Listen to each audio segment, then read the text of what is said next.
સંત સંમેલનનું આયોજન કરવામાં આવ્યું છે, જેમાં અખિલ ભારતીય સંત સમિતિના તમામ સંતો સામેલ થયા.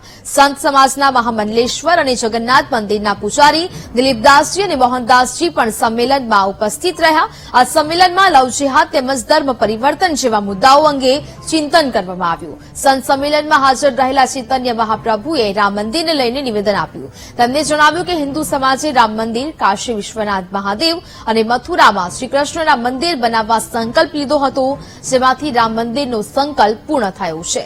સમાજ આજે રામના નામે લઈને એક થઈ રહ્યું છે. તેમણે એમ પણ કહ્યું કે દિલીપદાસજી મહારાજની આગેવાનીમાં ગુજરાતના સંતો એક થશે અને આગળ વધશે.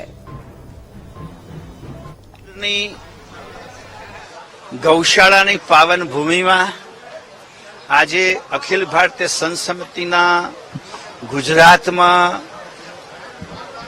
નવા નિયુક્ત થયેલા પદાધિકારીઓનો સત્કાર સમારોહ હતો, જેમાં અમારા રાષ્ટ્રીય મહામંત્રી દંડી સ્વામી પૂજ્ય જીત્રાનંદ સરસ્વતીજી મહારાજ પણ ઉપસ્થિત રહ્યા. અને અહીંયા જે સંતોના સંગઠનની વાત થઈ, સંતોએ સમાજમાં જે પ્રકારની જાગૃતિ લાવવી છે, આધ્યાત્મિક જાગૃતિ, સામાજિક જાગૃતિ, સાંસ્કૃતિક જાગૃતિ, એના વિશેની ચર્ચા થઈ. અને સ્વાભાવિક રીતે સંતો તો વિચારે છે કે ભાઈ જે અમારી પડખે છે એની પડખે અમે, એટલે એ પણ વાત તમે બધાએ સાંભળી અને એ બધી ચર્ચા થઈ. ज्ञानवापी और कृष्ण जन्मभूमि मथुरा ये तो हमें मिलेगी ही मिलेगी.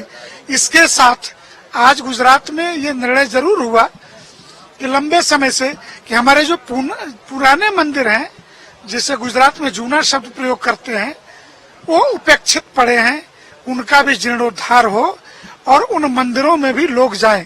हमारे गांव का मंदिर हमारा मंदिर है, इसलिए कोई जरूरी नहीं उस गांव के मंदिर पे कोई साधु होगा, हमें ही उसकी रक्षा करनी पड़ेगी.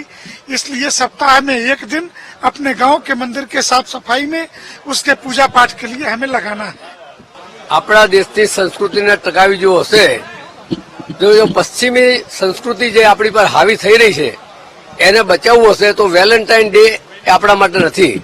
આપણા ત્યાં માતૃ પિતૃ પૂજન એ દિવસ 14મી ફેબ્રુઆરી મનાવવો જોઈએ. કેમ કે આપણી માતા પિતાનું ઋણ આપણી પર રહેલું છે અને જે માતા પિતાએ આપણે જન્મ આપ્યો છે એમને આપણે પૂજવા જોઈએ, એનું પૂજન કરવું જોઈએ, જેથી કરીને સમાજમાં એક સારી પ્રતિષ્ઠા ઉભી થાય.